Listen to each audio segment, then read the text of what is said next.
We were here in New York City from December 29th until January 6th, fasting for the people of Yemen and being on the street, especially at the consulates and missions of the United States, Qatar, the United Arab Emirates, and Saudi Arabia, especially Saudi Arabia, protesting the U.S.-supported bombardment and siege of Yemen, which is helping to drive what the UN fears will become the world's worst famine in over a century, endangering the lives of 14 million people.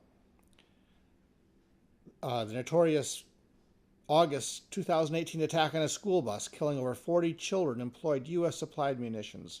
Further tragic incidents targeting civilians have followed.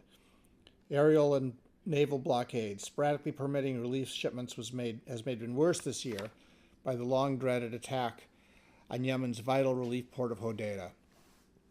Meanwhile, systematic bombing against Yemen's economic infrastructure means even where food is available, fewer and fewer desperate people can find it. I'm speaking here in front of the Saudi consulate. We're not there just to talk to the people who work there, because we're all complicit in these days of desperate need of the people of Yemen.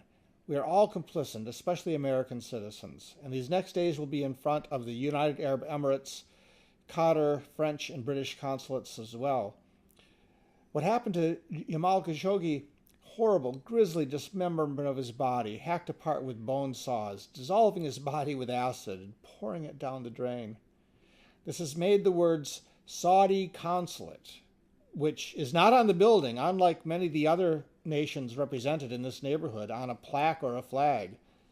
So we are here today to name it the Saudi Consulate in this building. Some of the most ghastly words in the English language they spoken together.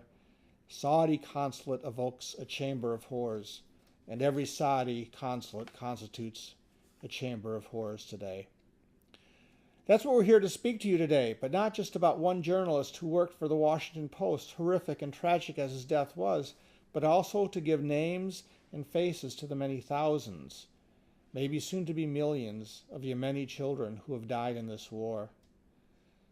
So we're here today to say this war has to stop, and it has to stop now. So along with this plaque that we bring here that says Saudi Consulate, I also brought some of the ubiquitous yellow crime scene tape.